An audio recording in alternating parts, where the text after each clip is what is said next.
Janet Tauro, board chairman of Clean Water Action in New Jersey. Next on Enviro Close-Up.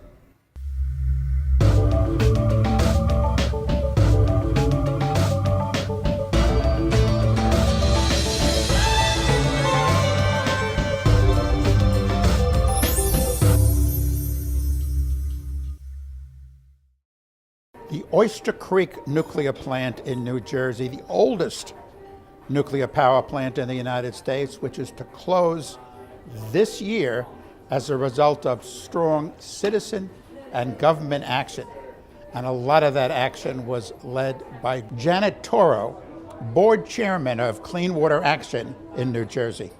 How did you manage to get Oyster Creek shut down? It was a many-pronged attack.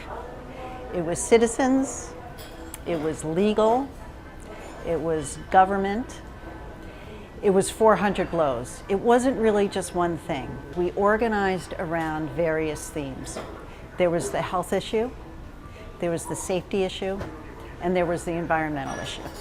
And we fought on all of those fronts simultaneously. That's citizens. Now, for each piece of that, it required something different. For the safety issues, we had to fight the NRC, so we needed a lot of legal backup. For the environmental issues and the destruction of Barnegat Bay, we needed to have state regulators and state legislators on our side. And for the safety, environmental, and health, we had Joe Mangano and his fantastic research that he did. And we just made sure that we got it out there. We were relentless. We went to every single hearing. We went to every single meeting. We staged meetings. And we, of course, Alec Baldwin and Christy Brinkley, we owe a huge gratitude to, because they publicized this. That's how I even learned that there was a nuclear reactor in Lacey Township called Oyster Creek. I learned that from Alec Baldwin and Christy Brinkley coming to the Jersey Shore and doing a program at Ocean County College. So tremendous debt of gratitude, and then just a lot of organizing. And Joe Mangano and his radiation and public health project. Yes. What did they reveal? What did they disclose about health and Oyster Creek? Well, what happened was I actually was at a Mommy and Me program at the local library. And that's where you go and it's Mommy and Me and you read books. My children were very small. And I saw a box where you check out the books, where the librarian is. And it said, we're collecting teeth for this tooth fairy project.